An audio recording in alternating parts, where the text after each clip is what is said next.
Shalom Bapak Ibu saudara-saudara sekalian yang dikasihi oleh Tuhan Yesus Kristus. Sebelum kita memulai ibadah, marilah kita satukan hati dan jiwa kita. Untuk itu marilah kita saat teduh sejenak.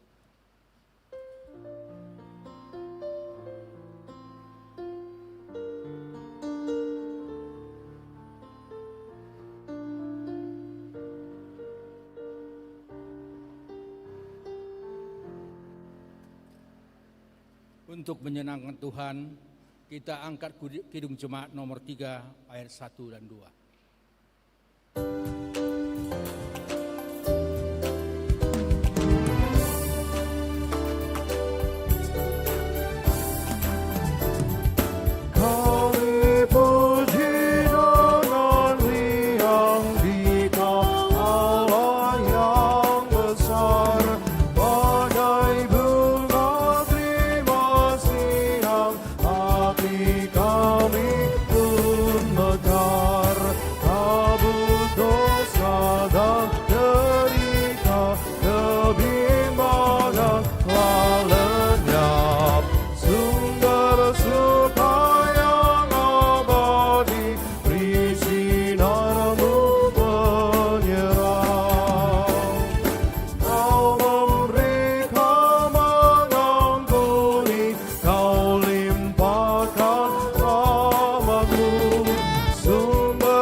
Dalam nama Allah Bapa dan nama anaknya Tuhan Yesus Kristus dan nama Roh Kudus sekali langit dan bumi.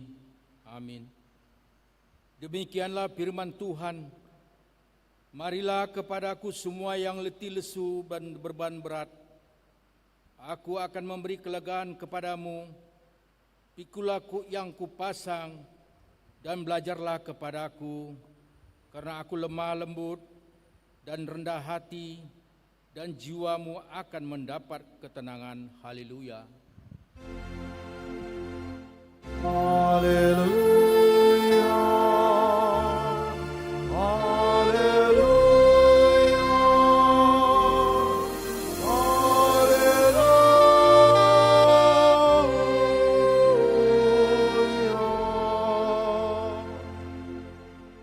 Kita berdoa.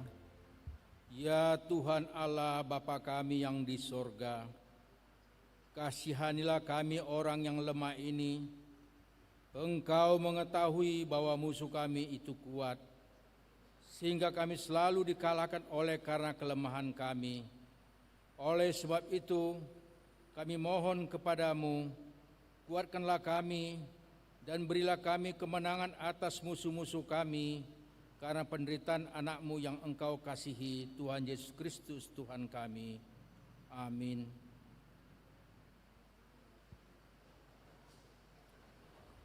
Kita angkat pujian dari firman-Mu yang ya dan amin.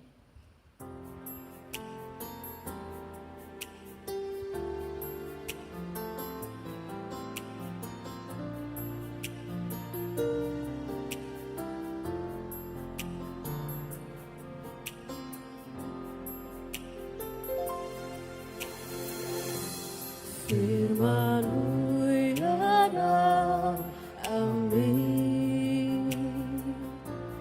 janjimu menopangku, berjalan bersamamu di setiap musim hidupku.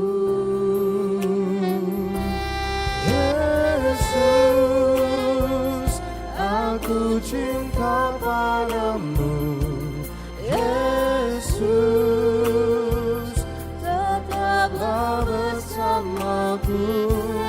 Tiada yang dapat menggantikanmu. Engkaulah jaminan hidupku.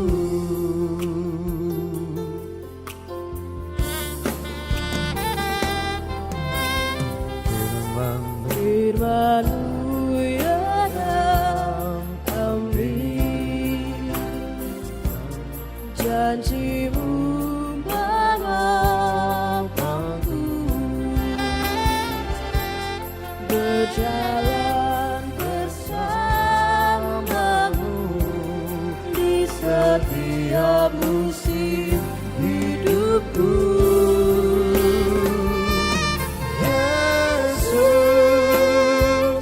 Aku cinta padamu. Yesus, tetaplah bersamaku. Tiada yang dapat menggantikanmu. Engkaulah jaminan hidupku.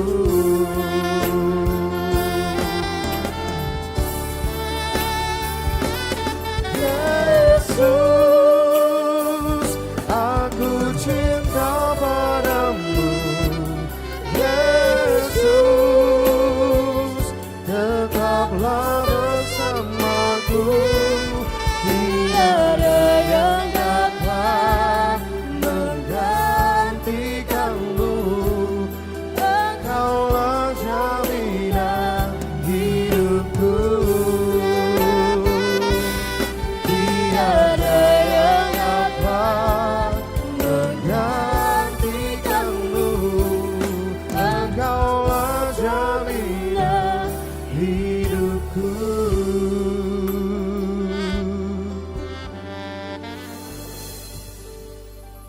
Marilah kita mendengar firman Tuhan sebagai pendahuluan khotbah pada hari ini yang tertulis dalam Ulangan 33 ayat 24 sampai 29. Marilah kita membaca secara bergantian. Tentang Asyer ia berkata, diberkatilah Asyer di antara anak-anak laki, biarlah ia disukai oleh saudara-saudaranya, dan biarlah ia mencelupkan kakinya ke dalam minyak. Biarlah dari besi dan dari tembaga palang pintumu, selama umurmu kiranya kekuatan. Tidak ada yang seperti Allah, hai Yesurun. Ia berkendaraan melintasi langit sebagai penolongmu, dan dalam kejayaannya melintasi awan-awan. Allah yang abadi adalah tempat perlindunganmu, dan di bawahmu ada lengan-lengan yang kekal. Ia mengusir musuh dari depanmu dan berfirman, punahkanlah. Maka Israel diam dengan tentram, dan sumber Yakub diam tidak terganggu di dalam suatu negeri yang ada gandum dan anggur. Bahkan langitnya menitikkan embun. Berbahagialah engkau, hai Israel, siapakah yang sama dengan engkau? Suatu bangsa yang diselamatkan oleh Tuhan, perisai pertolongan dan pedang kejayaanmu. Sebab itu musuhmu akan tunduk menjilat kepadamu, dan engkau akan berjejak di bukit-bukit mereka. Demikianlah pembacaan firman Tuhan. Berbahagialah setiap orang yang mendengar firman Allah, yang menghayati serta mengamalkannya. Amin. Kita angkat pujian.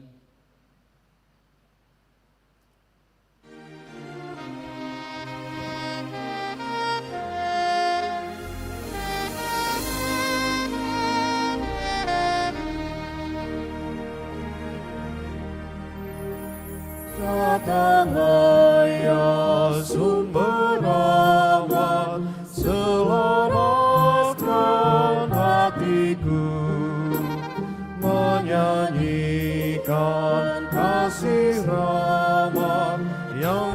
kunjung berhenti. Ajar aku madan indah kita balai sorgamu.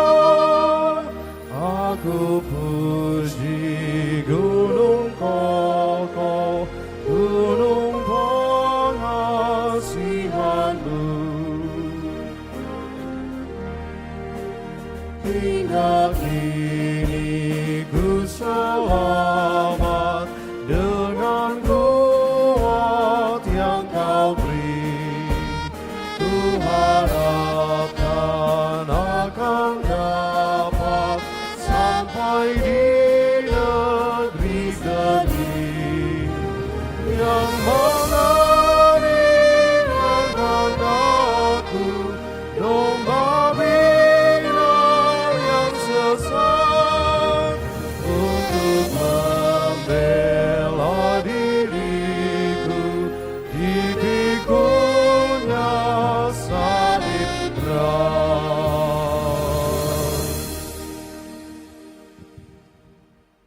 Bapak, Ibu, saudara-saudara sekalian,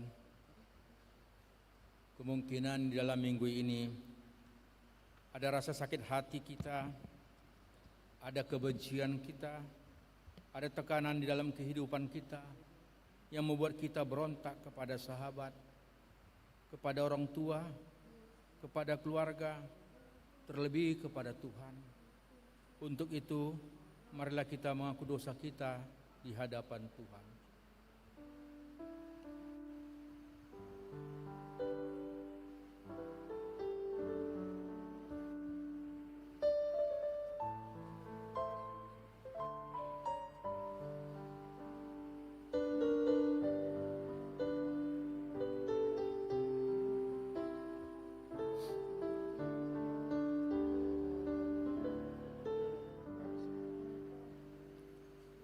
Bapa kami yang di sorga, yang maha pengasih, kami datang bersembah sujud di hadapan-Mu, mengaku dan menyesali segala dosa dan kejahatan kami.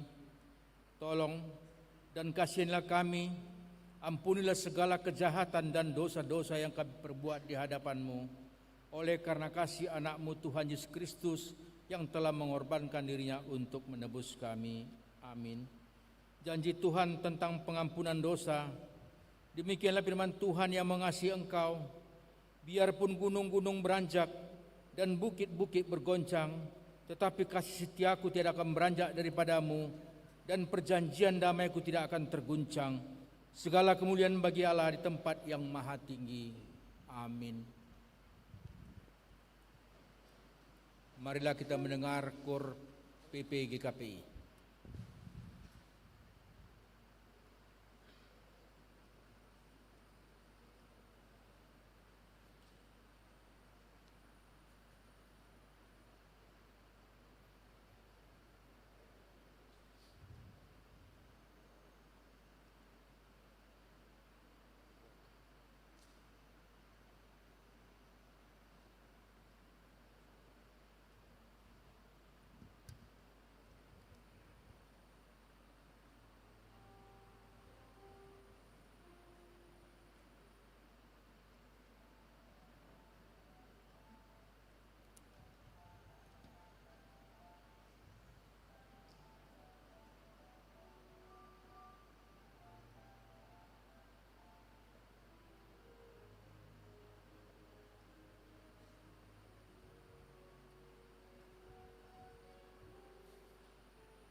Kita angkat pujian dari PKJ nomor 214 ayat 1 tambah 3.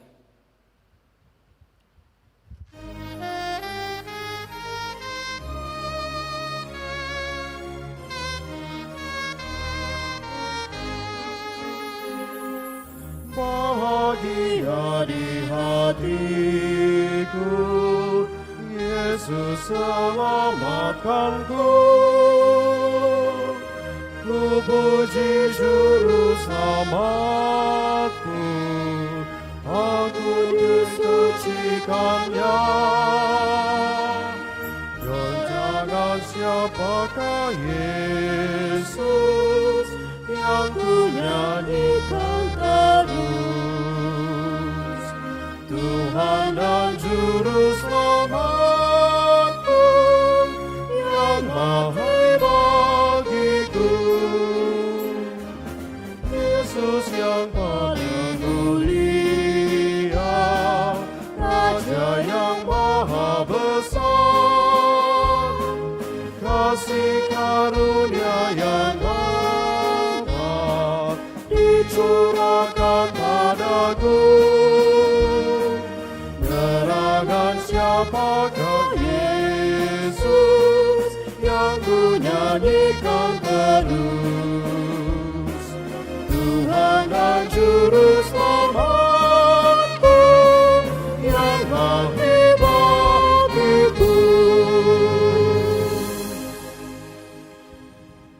Marilah kita mendengar hukum Tuhan sebagai petunjuk hidup baru yang tertulis di hukum Taurat Tita ketiga dan keempat, dan maksudnya. Tita ketiga, jangan menyebut nama Tuhan Allah dengan seenaknya, karena Allah akan menghukum orang yang menyalahgunakan namanya.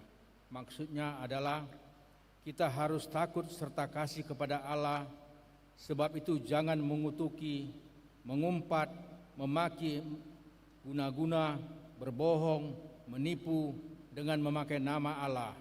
Sebab hanya dalam penderitaan, kesusahan, dan di dalam doa serta pujian kita layak menyebut nama Tuhan Allah.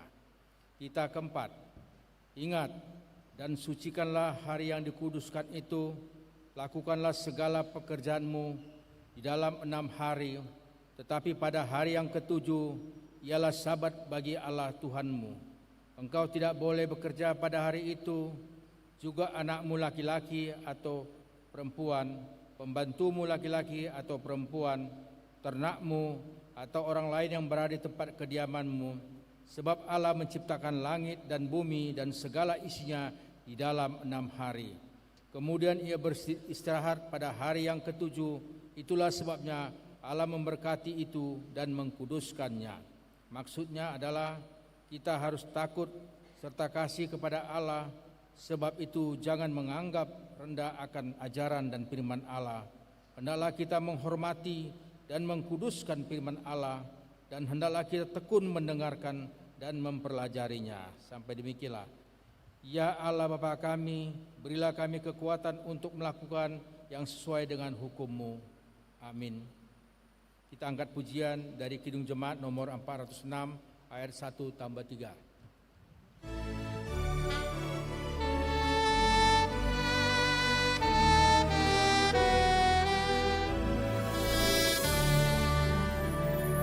Ya Tuhan, bimbing aku di jalan-Mu, sehingga ku selalu bersama-Mu. Engganlah ku melangkah setapak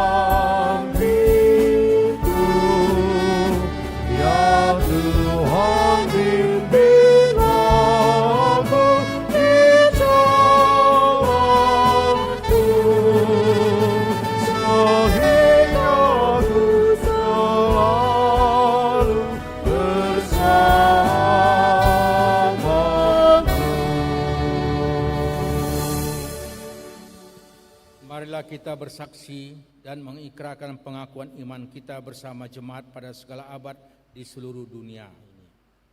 Aku percaya kepada Allah Bapa yang Maha Kuasa, Kali langit dan bumi.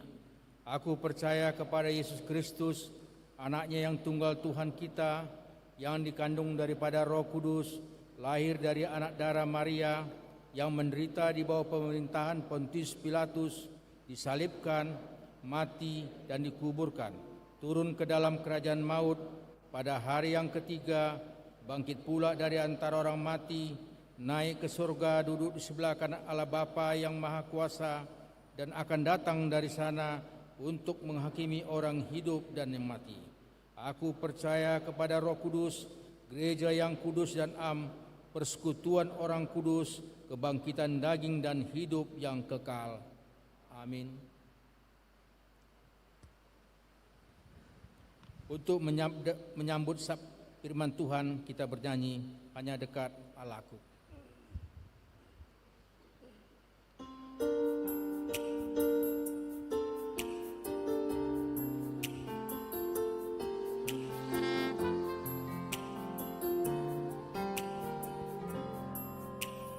Hanya dekat Allahku, rasa tenang hatiku, Kau sertai jalanku sepanjang hidupku.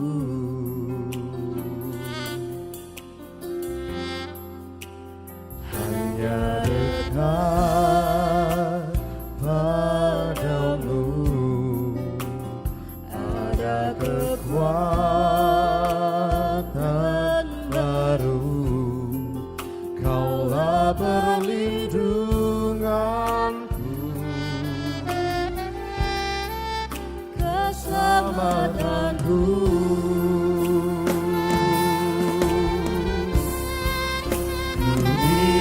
Selalu bersekutu denganmu, menikmati hadiratmu, biarkan Roh-Mu tinggal dalam hidupku, sungguh indah bersamamu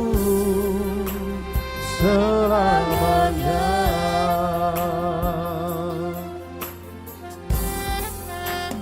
Hanya dekat Allahku, rasa tenang hatiku, Kau sertai jalanku sepanjang hidupku.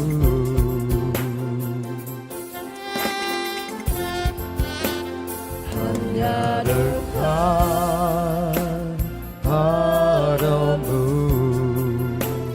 ada kekuatan baru, Kaulah perlindunganku, keselamatanku.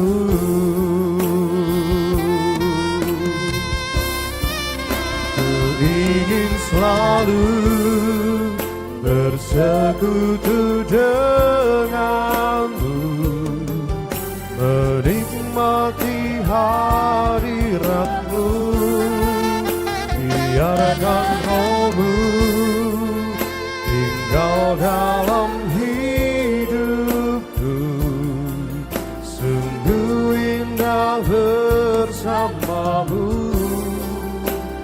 selamanya.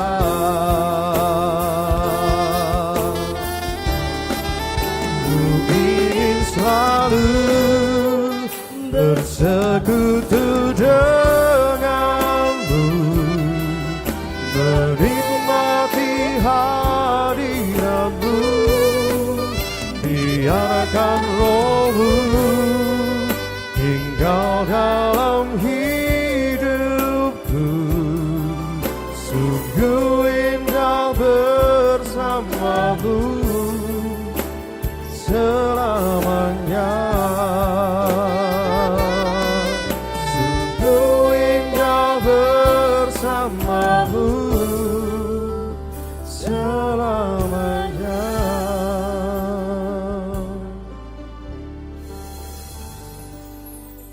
Allah sumber damai sejahtera, karuniailah kami hikmat mengerti sabdamu.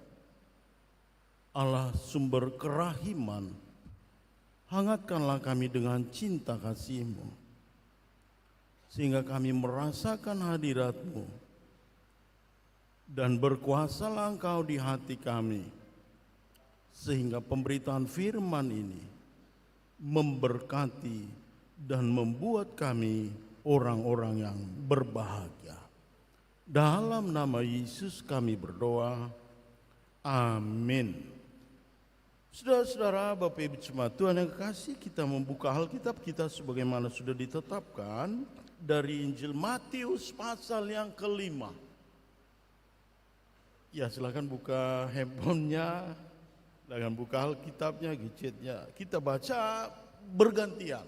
Ya, mari kita baca bergantian. Tapi barangkali agak berbeda, karena kan seperti biasa kita membaca bergantian ayat per ayat. Tapi kali ini agak beda lah dikit ya. Bukan membeda-bedakan, tapi agar ada pemaknaan lebih mudah kita mengerti. Injil Matius pasal yang ke-5 ayat 1 sampai 12. Nanti aku yang baca, saya yang baca ayat 1 sampai 2.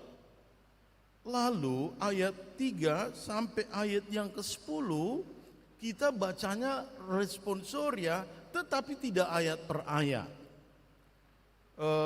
Itu bacanya bergantian di ayat itu. Misalnya begini, nanti aku baca, berbahagialah orang yang miskin di hadapan Allah. Lalu nanti jemaat, saudara-saudara, Bapak Ibu nanti baca. Lalu ayat 4, berbahagialah orang yang berduka cita. Nanti teman-teman semua baca. Kira-kira begitu kita baca responsorianya. Pada sore hari ini Injil Matius pasal yang ke-5 ayat 1 sampai 12. Saya mulai dari ayat 1 sampai 2. Lalu ayat 3 sampai 10 kita responsoria. Lalu ayat 11 sampai 12 kita sama-sama bacanya. Oke. Ketika Yesus melihat orang banyak itu, naiklah ia ke atas bukit, dan setelah ia duduk, datanglah murid-muridnya kepadanya. Maka Yesus pun mulai berbicara dan mengajar mereka. Katanya, berbahagialah orang yang miskin di hadapan Allah,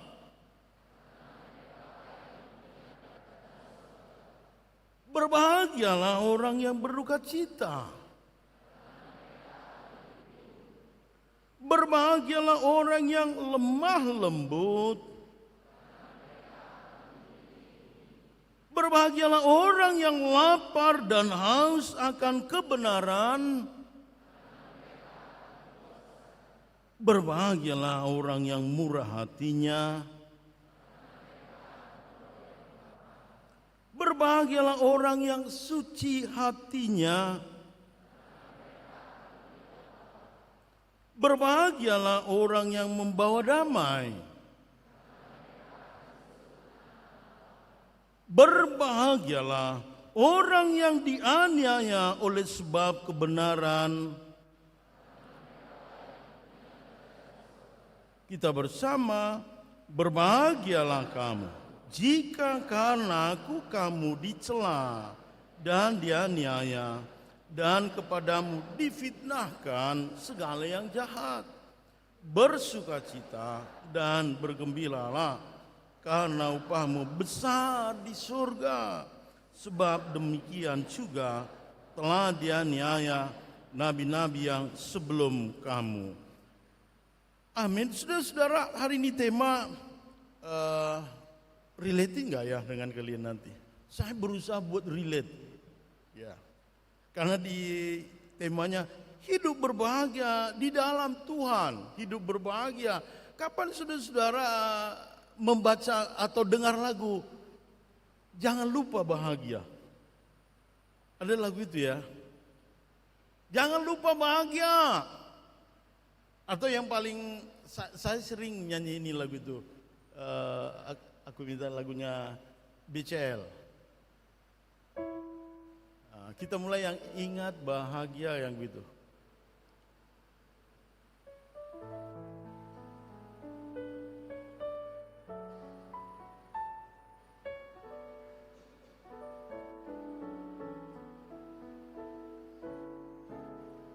Ya, ingat ingat bahagia meski kadang hidup tak baik saja. Sedikit demi sedikit engkau akan berteman luap.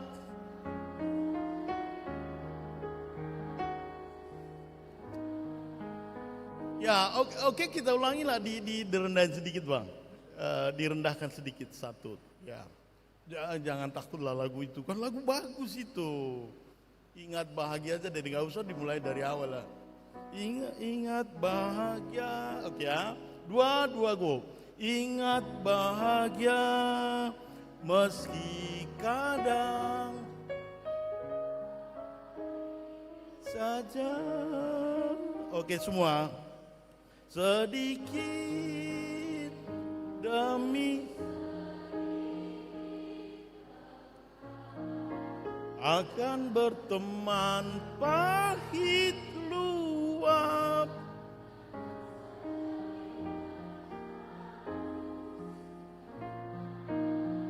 Ya, enough, cukup. Jadi saudara-saudara, pentingnya rupanya bahagia. Penting bahagia Anda ya. Saya kira semua orang pengen bahagia. Semua orang ingin bahagia. Kadang-kadang kalau orang nggak suka aku bahagia, mungkin harus dicek itu. Ada di sini orang psikolog, studi psikologi, harus dicek dulu. Jangan-jangan dia sudah lain lah kira-kira gitu ya. Jadi kalau dia nggak pengen bahagia, wow kita curiga ada apa dengan dia. Ada orang memang ingin bahagia, mengekspresikan dengan berbagai cara, tergantung karakter, personalitimu. Teman-teman yang suka, yang ekstrovert, yang sanguin, yang melankolik, ya ini mungkin Anda akan belajar nanti. Ada orang pengen bahagia, wah di mana-mana mesti ada upload status di medsosnya. Lagi di Brastagi gitu. Dan nanti sampai dia di Perapat, lagi di Perapat gitu. Pengen bahagia, dengan cara itulah dia bahagia. Ada orang ingin bahagia dengan apa? Wow, belanja. Ada orang pengen bahagia dengan apa? Uang ngemil terus, makan aja. Ada orang mau bahagia apa? Dengan diam aja. Kenapa diam? Aku ingin bahagia. Jadi ada ekspresi masing-masing. Penting bahagia, tetapi bahagia yang mana? Bahagia yang mana saudara-saudara? Yang mana yang mau kita pakai? Karena begini, bahagia itu sebenarnya ada dua jenisnya. Ada yang disebut dengan happy. Ada yang disebut dengan joy. Tadi lagu kita yang pertama itu, kami puji dengan joyful. Dia pakai kata joy, bukan happy. Happy itu sifatnya, ya aku suka cita loh hari ini, kenapa? Aku dapat nilai bagus, IPmu berapa? 3,96. Happy. Perlu bahagia. Tapi apakah itu sifatnya kuat? Nanti kita cek. Ada orang ingin bahagia, Karena apa? Sudah punya pekerjaan. Kenapa senyum-senyum kau? Aku baru jumpa sama pacarku, Amang. Tadi ada beberapa orang jumpa. Kenapa kau senyum-senyum? Cantik pacarmu ya, saya bilang. Senyum aja dia. Dia bisa bahagia ekspresinya. Jadi saudara-saudara, bahagia itu ada happy, ada joy. Anda yang belajar studi filsafat moral, saya tidak tahu di semester berapa itu. Ini bukan karena saya pendeta, itu karena saya juga dulu dosen di Fakultas Kedokteran. Jadi di semester 4 Anda belajar dengan studi filsafat moral. Jadi ada disebut bahagia itu hedonistik, hedon. Wow, kemana-mana joy gitu ya. Dia hedon, ingin happy, terlihat happy. Tapi hatinya belum tentu. Itu yang disebut orang bisa senyum tapi hatinya tertekan, smiling depression. Ada yang bekerja di teller, kerja teller kan, seksi tamu, di front office, apa namanya itu, penerima tamu kira-kira begitu. Penerima tamu hotel, penerima tamu bank, penerima tamu kantor. Dia wajib, tanda petik wajib senyum menghadapi konsumennya itu datang. Selamat pagi Bapak, selamat malam. Dia senyum. Lalu pelanggannya, happy benar kau ya? Cuma aku yang tahu. Nah dia ternyata smiling depression. Nampaknya ajanya dia ceria, tapi hatinya tertekan. Maka dia disebut apa? Happy, belum disebut sebagai joy, hedonistik. Jadi orang-orang yang mau berbahagia dengan hedonistik, dia mengukur kebahagiaan itu dengan apa? Seberapa banyak hartanya. Semakin banyak hartanya, semakin kaya, semakin bagus, maka dia merasa sukacita. Tapi tahukah? Karena harta bisa rusak, begitu datang banjir, hilang hartanya. Harta, uang, harta adalah hiasan hidup semata. Wah, hiasan hidup semata ternyata harta. Perlu harta? Perlu. Siapa bilang gak perlu harta? Perlu uang? Perlu. Tapi jangan ukurkan dirimu bahagia kalau banyak uang. Jangan ukurkan bahagia kalau banyak. Ini kan harga, saudara-saudara ada yang di sini bisnis saham? Ada yang bisnis saham di sini.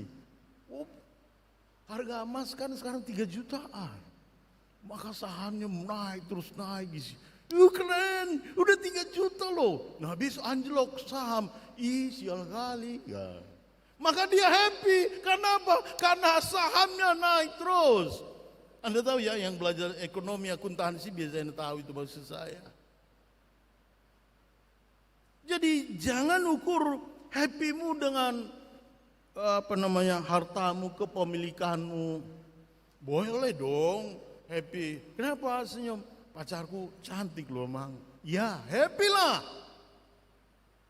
Tapi kan belum tentu dia bisa membuat kita bahagia sesungguhnya. Tapi perlu merayakan keberhasilan. Perlu merayakan kemenangan. Perlu merayakan kehebatan. Saudara-saudara, ada orang tanya ke saya, Pak Pendeta, apakah saya salah kalau saya misalnya buat status? Saya bilang tidak. Anda silakan buat status, tapi jangan over. Narsistik, boleh narsis, tapi beda narsisme. Kalau narsisme itu kan, maunya tiap hari, tiap saat. Itu udah narsis dia. Narsis, merayakan keberhasilan. Tuhan aku syukur, aku udah lulus Tuhan aku syukur aku bisa pencapaian. Itu boleh happy. Nah saudara-saudara, persoalannya kalau itu menjadi ukuranmu, kalau hartamu hilang, jabatanmu hilang, pangkatmu hilang, nilaimu anjlok, engkau akan merasa, ya aku gagal, aku tak berguna.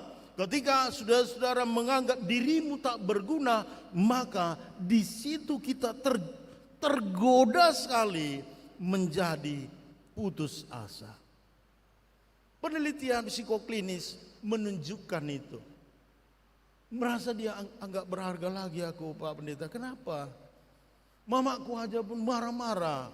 Dan saya juga selalu ingatkan orang tua, kalaupun anakmu nilai anakmu anjlok, pahami dulu kenapa sih dia nilainya anjlok.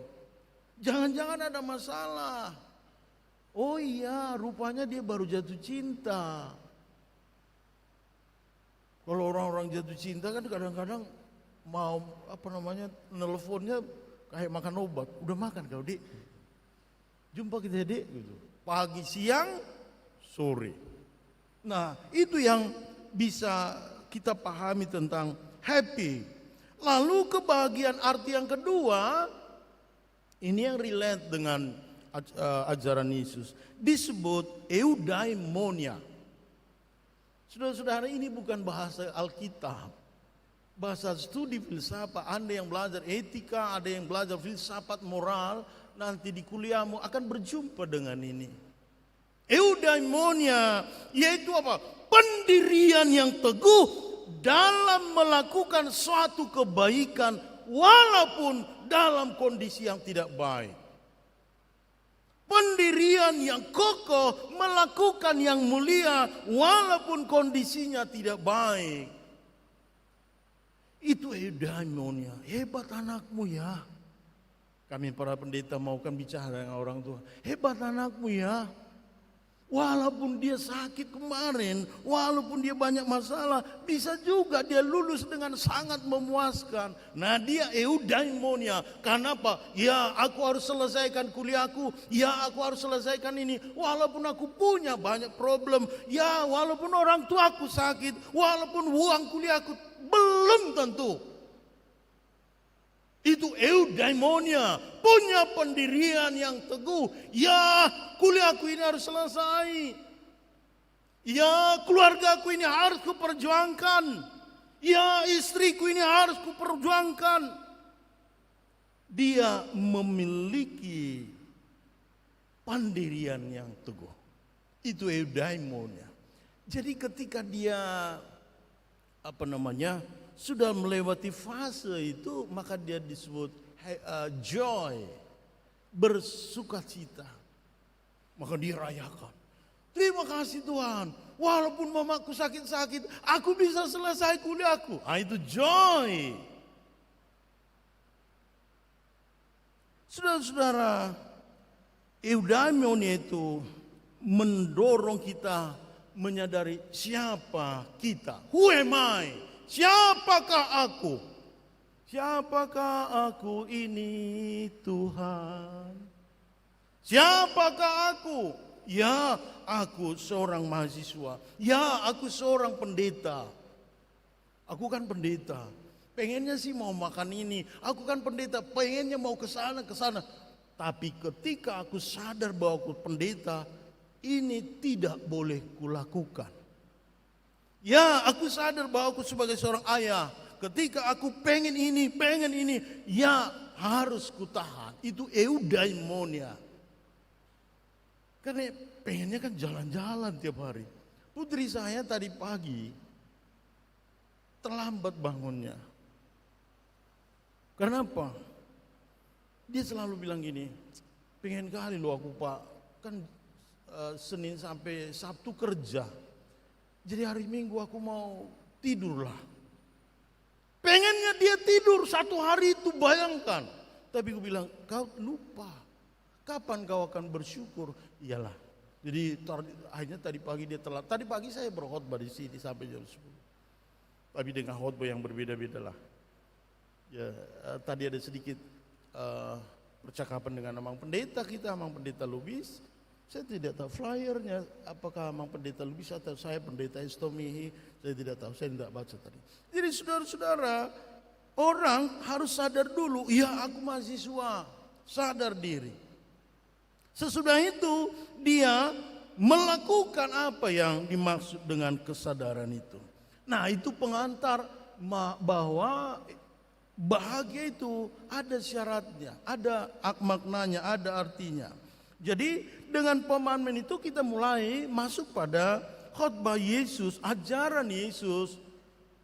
Ini disebut dengan khotbah di bukit. Injil mencatat begini, bahwa Yesus naik ke atas bukit. Saudara-saudara, karena kan khotbah tadi pagi jam 8 itu beda dengan jam 10. Kalau pagi kan maunya makan capcay, mie goreng, agak pedas. Kalau jam 10 enggak boleh begitu. Jam 10 khotbahnya mesti dikit-dikit masam gitu. Jadi beda. Jadi waktu saya persiapan khotbah bahasa Batak disebut naiklah Yesus ke bukit sorry ya berbahasa Batak saya. Nakok ma Yesus tutor gitu kan. Kalau disebut tor apa yang Anda pikirkan? Bukan tor monitor ketua gitu kan. Itu cucu saya selalu nyanyi tor monitor ketua. Apa sih namanya ije saya kan? Tor monitor ketua gitu. Bukan itu maksudnya kalau disebut tor ya. Bukit, gunung begitu. Nah jadi saudara-saudara, bagi orang Yahudi kalau disebut bukit, gunung itu tanda apa? Perjumpaan. Anda kalau janjian sama teman kan mesti ada tempatnya. Jumpa di mana kita? Cafe Champion lah ya gitu. Janganlah, kita kan mau mojo gitu. Oh kalau di Habitat, terlalu terbuka gitu ya. Kan ada kafe-kafe tertentu yang spesial bisa tertutup, tidak bisa banyak orang. Nah ada tempat perjumpaan. Jadi bagi orang Yahudi, bukit gunung itu pertanda apa? Mau datang beribadah, mau berjumpa Tuhan, mau menyembah Tuhan. Aku datang dan ku bersyukur kepadamu Tuhan. Aku datang ke bukit, aku datang ke hadirat Tuhan, mau beribadah. Itulah pemahaman orang Yahudi kalau disebut naik ke gunung itu. Jadi orang-orang banyak itu datang, khususnya murid-muridnya datang menjumpai Yesus. Mereka ketika datang, sudah ketika mereka datang dilihat Yesus. Saya kan sudah pernah khotbahkan pagi atau apa ya. Ada teknik kita melihat orang. Anda yang belajar di pemasaran, Anda yang belajar di HRD, atau Anda nanti mau kerja, ada teknik melihat orang kan. Saya pernah triangle face method.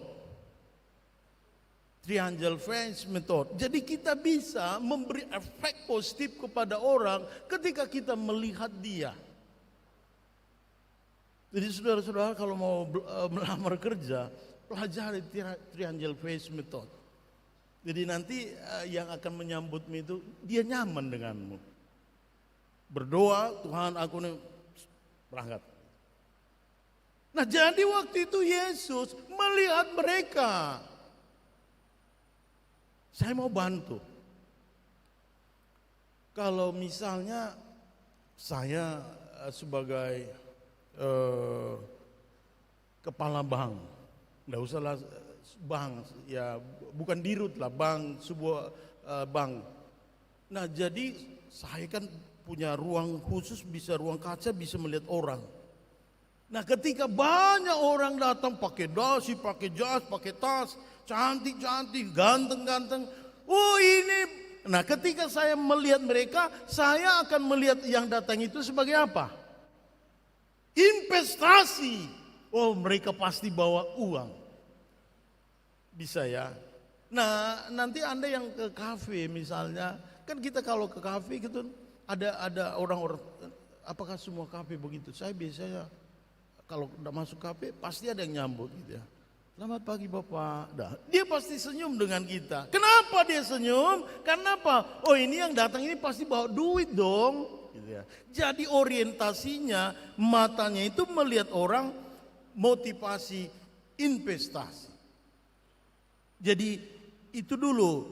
Nah, ketika itu Yesus melihat mereka, dilihat Yesus mereka, wah, orang ini kan orang-orang susah. Orang ini kan orang-orang yang dihimpit pajak. Orang ini kan yang banyak masalah. Itu yang dilihat Yesus pada diri orang banyak, khususnya murid-murid itu. Mereka mengalami penindasan dari Roma. Pajak naik. Tadi pagi saya bilang begini, teman-teman, kan ada daerah-daerah zona-zona tertentu di kota Medan ini, parkirnya 5.000 untuk motor saya tidak tahu, maaf. Nah, misalnya mobil lah. Jadi ada zona di Medan ini mesti 5.000. Jadi saya pernah ada lihat orang berantem, wah gitu ya, udah mau main pukul. Kenapa saya bilang? Dia bilang ini parkir di sini 5.000. Sejak kapan? Dia naikkan harga.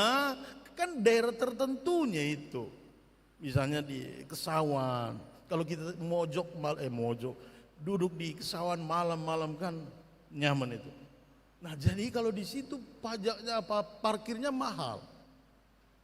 Tapi kalau misalnya kita di tempat-tempat lain agak di pinggir, ndak harus 5.000. Jadi ketika dinaikkan kawan ini menjadi 5.000 kan marah. Nah, maksudnya seperti itu kira-kira orang-orang Roma membuat pajak kepada orang-orang Yahudi. Harusnya cuma 2.000, dibilang 5.000. Jadi mereka mengalami, kemana kami mengadu? Kok begini pemerintah kami? Jadi mereka punya masalah. Saudara-saudara, mereka juga bukan hanya soal masalah ekonomi. Mereka juga mengalami masalah rohani. Karena apa? Para pemimpin agama, para pemimpin Yahudi di bait Allah itu nggak peduli sama orang mereka. Mereka hanya melihat orang-orang tertentu. Bisa paham maksud saya?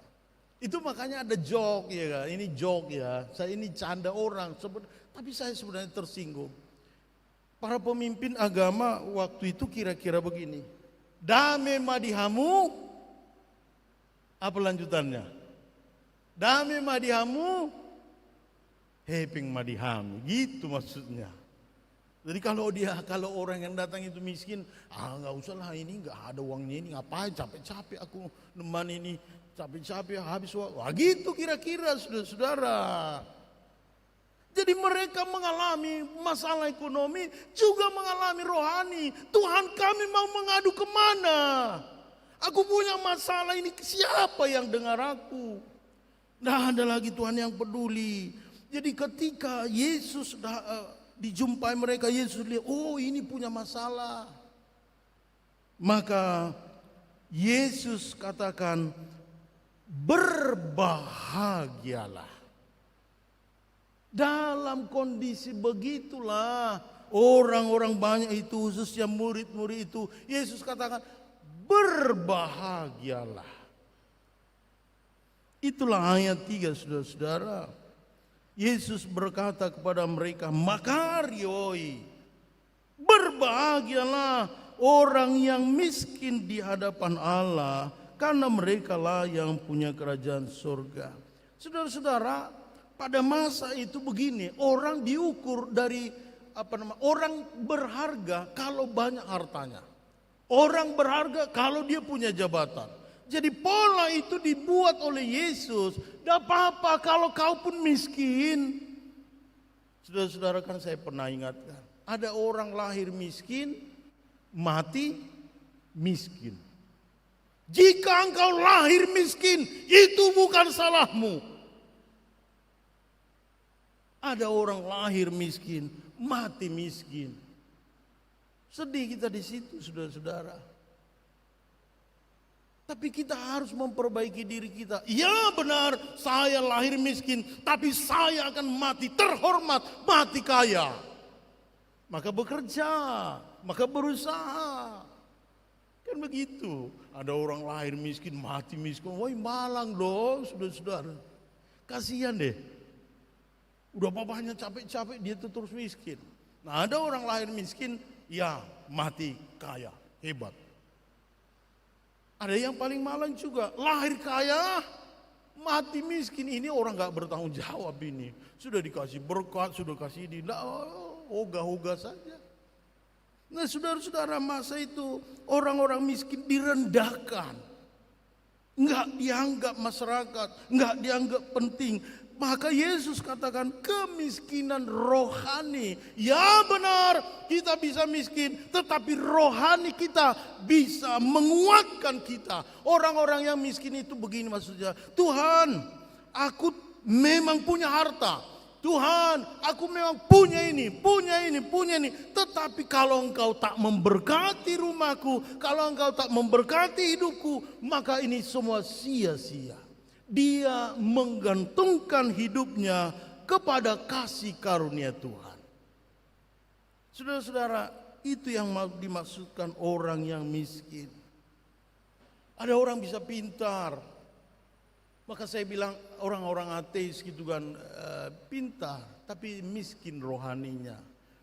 Stephen Hawking, ada di sini yang studi fisika. Stephen Hawking itu jeniusnya minta ampun, pintarnya minta ampun. Dia bilang gak ada Tuhan. Gak ada Tuhan. Nah orang yang miskin rohani dimaksud Yesus, ya Tuhan aku pintar, IP ku bagus, dosenku baik-baik, bapak mamaku baik, Tuhan terima kasih lah. Itu yang miskin rohani.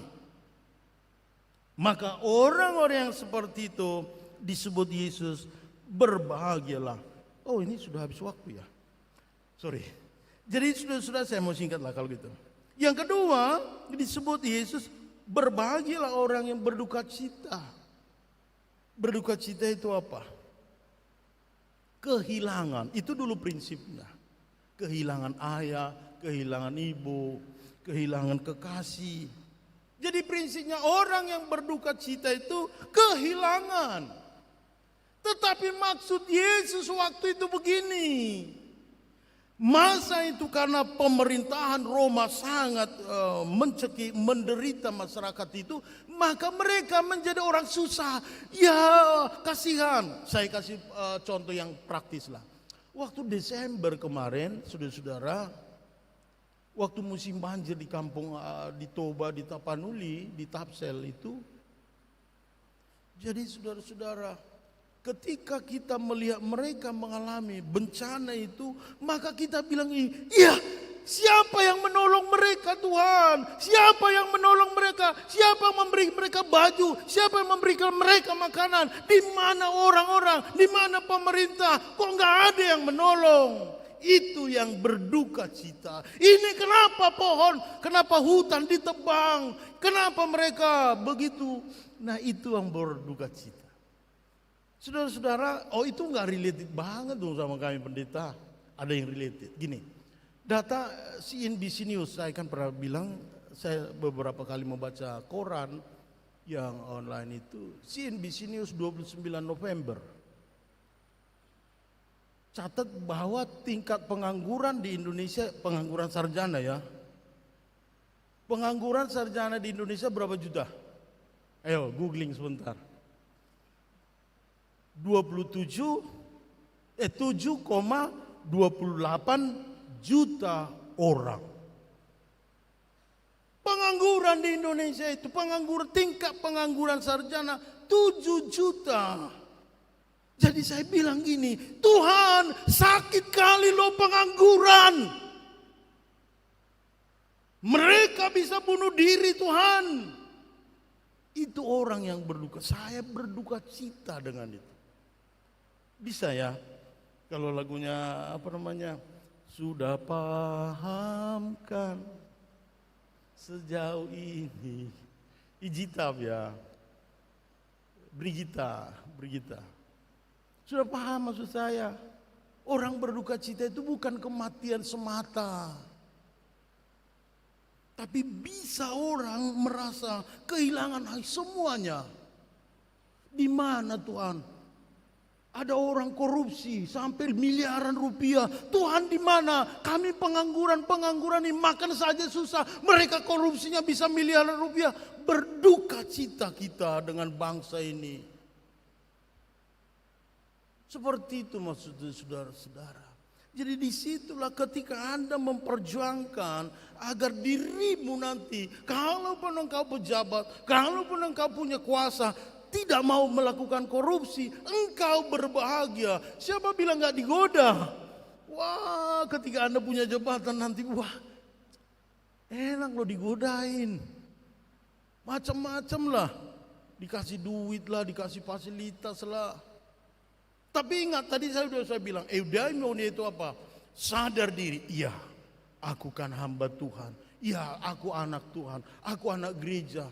Gak mau aku korupsi. Gak mau aku melakukan itu. Itu yang disebut oleh Yesus berbahagia.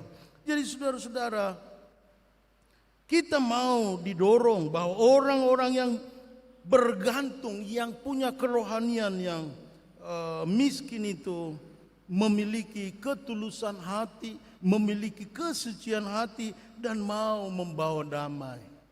Orang-orang yang bergantung pada Tuhan itu memiliki kekuatan, keteguhan. Walaupun mereka menggoda aku pindah agama, walaupun mereka menggoda aku meninggalkan Tuhanku, meninggalkan gereja, saya tidak mau. Itu maksudnya kepada kita.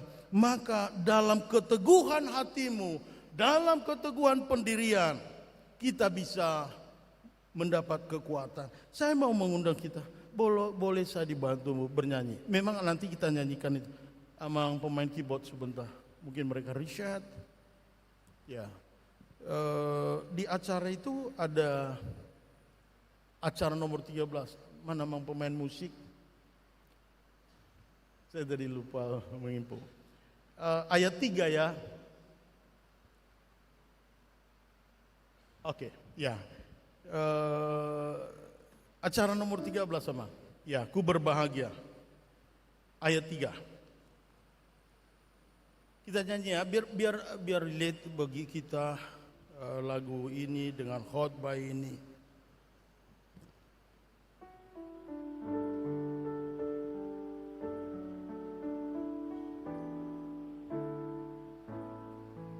Ayat 3 ya.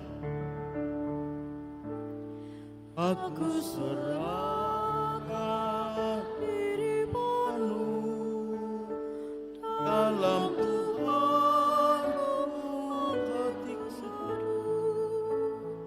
sambil menyongsong kembalinya, ku diliputi anugerah. Kita semua. Aku bernyanyi bahagia, memuji Yesus selamanya. Aku bernyanyi bahagia, memuji Yesus selamanya. Aku bernyanyi bahagia, memuji Yesus selamanya.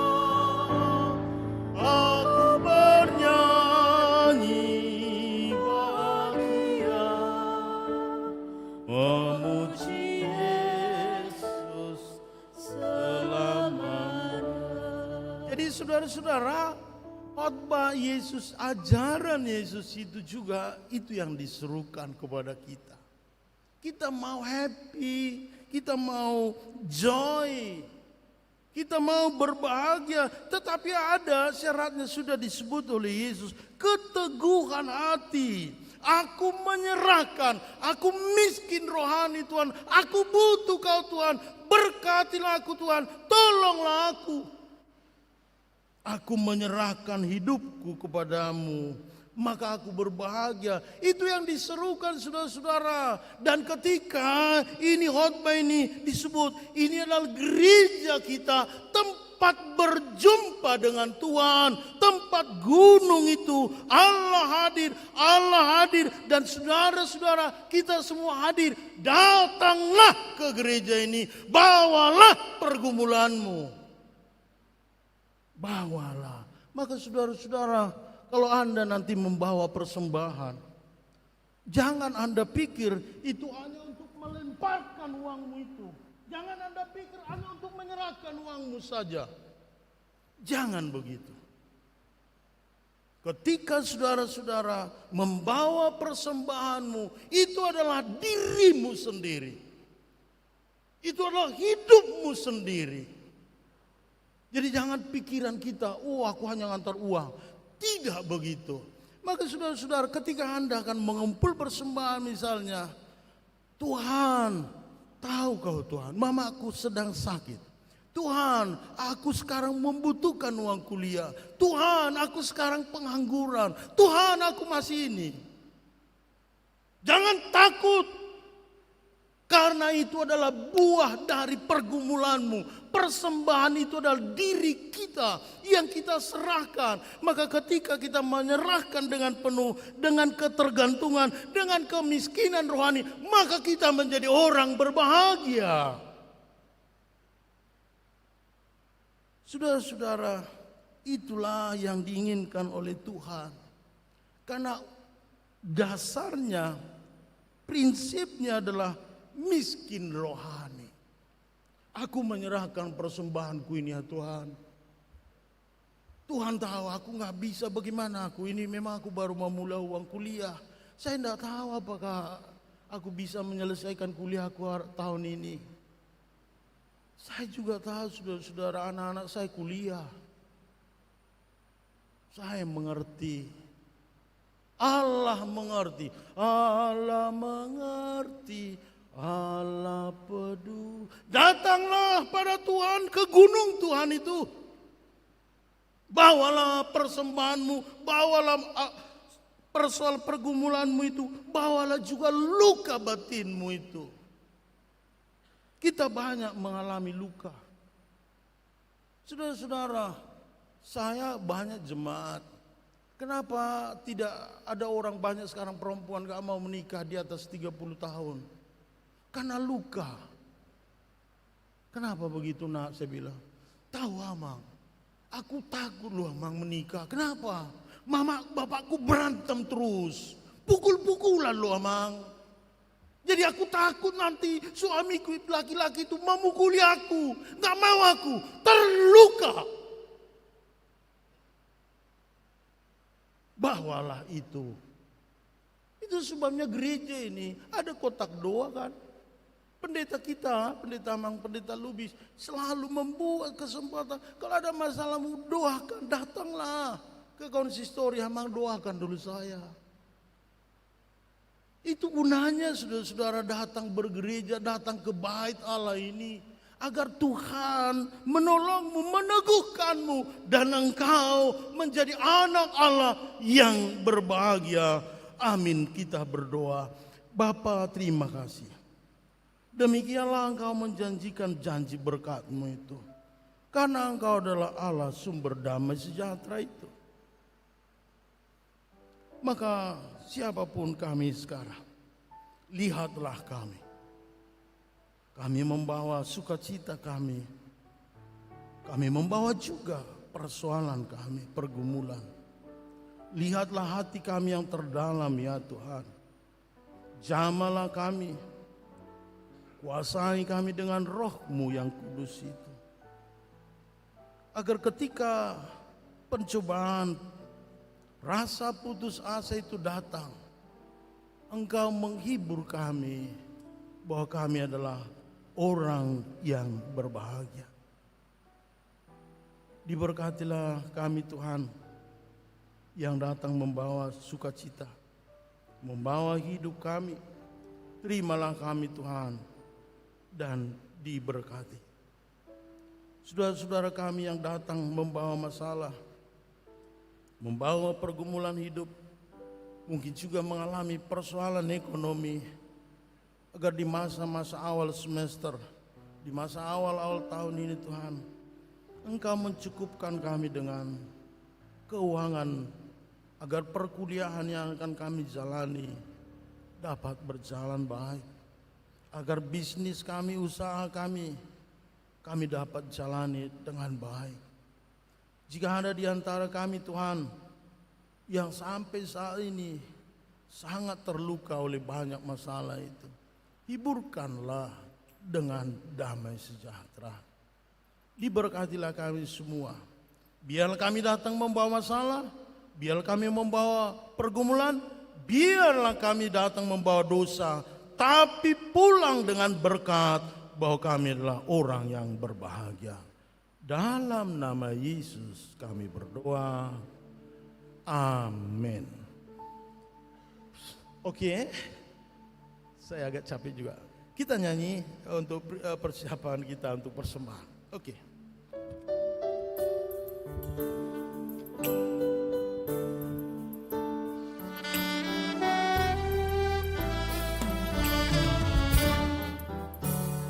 Ku berbahagia yakin teguh, Yesus abadi kepunyaanku.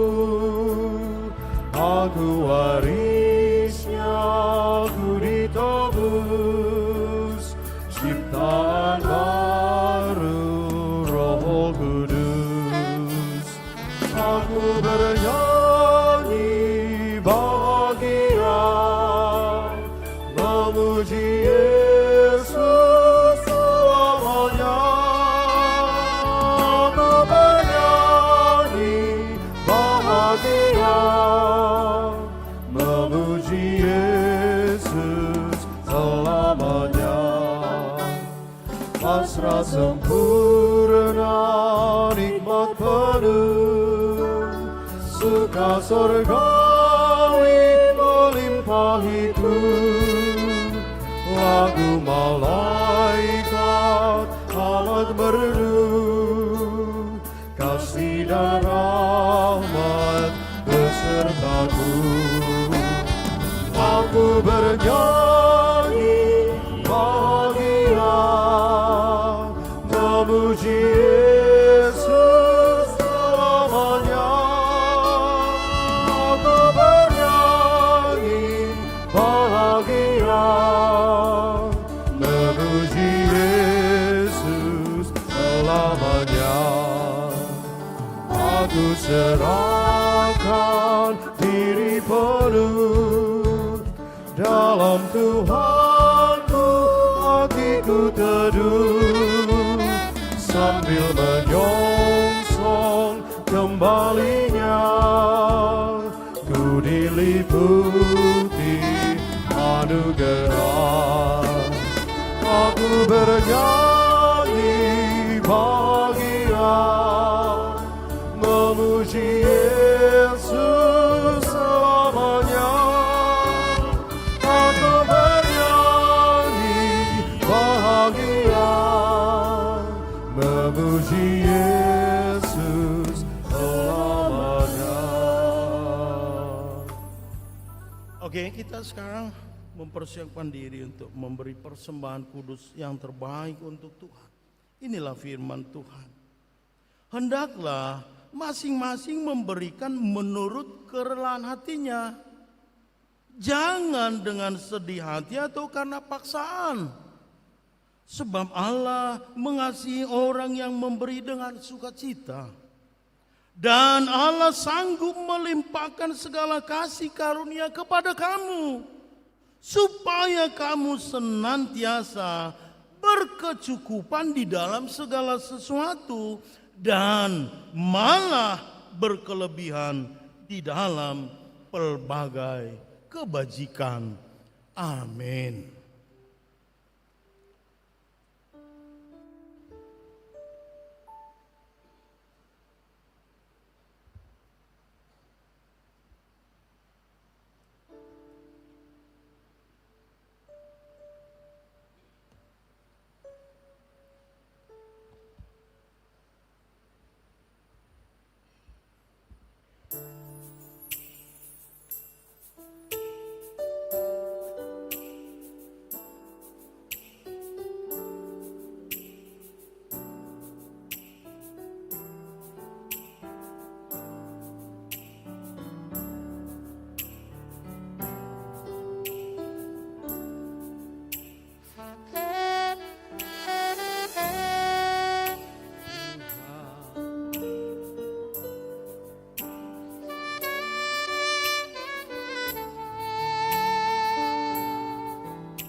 Jemaat kami undang untuk berdiri.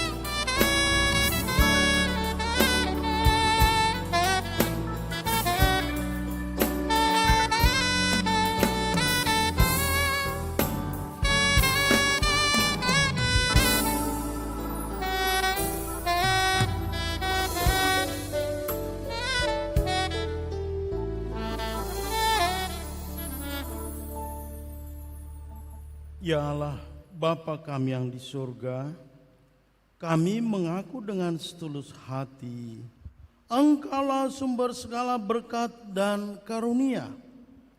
Di sini kami memberikan persembahan syukur kami kepadamu.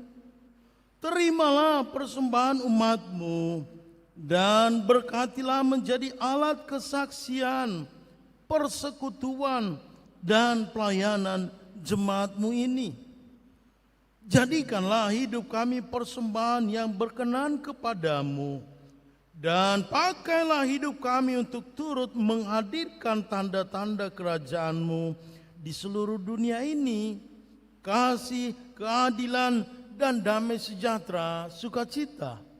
Bukalah hati kami oleh Roh Kudus-Mu, agar kami senantiasa mengucapkan syukur kepadamu di dalam nama Yesus Kristus Tuhan kami. Amin. Bawa persembahanmu dalam rumah Tuhan dengan rela hatimu, janganlah jemu. Bawa persembahanmu, bawa dengan suka, bawa persembahanmu, tanda sukacitamu, bawa persembahanmu, ucaplah syukur.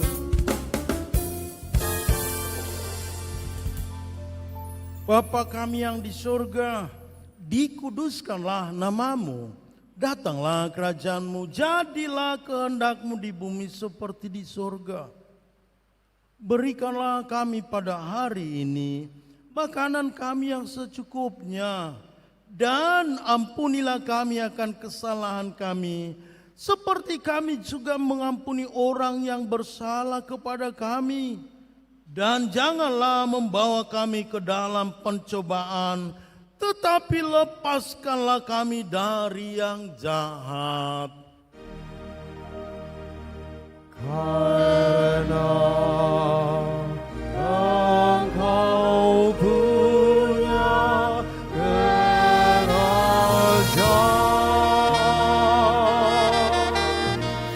dan kekuasaan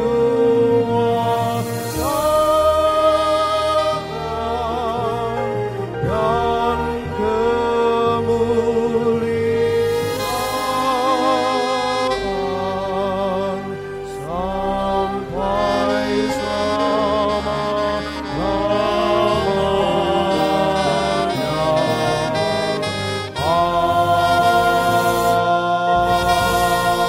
Amin. Tuhan memberkati engkau dan melindungi engkau. Tuhan menyinari engkau dengan wajah-Nya dan memberi engkau kasih karunia. Tuhan menghadapkan wajah-Nya kepadamu dan memberi engkau damai sejahtera.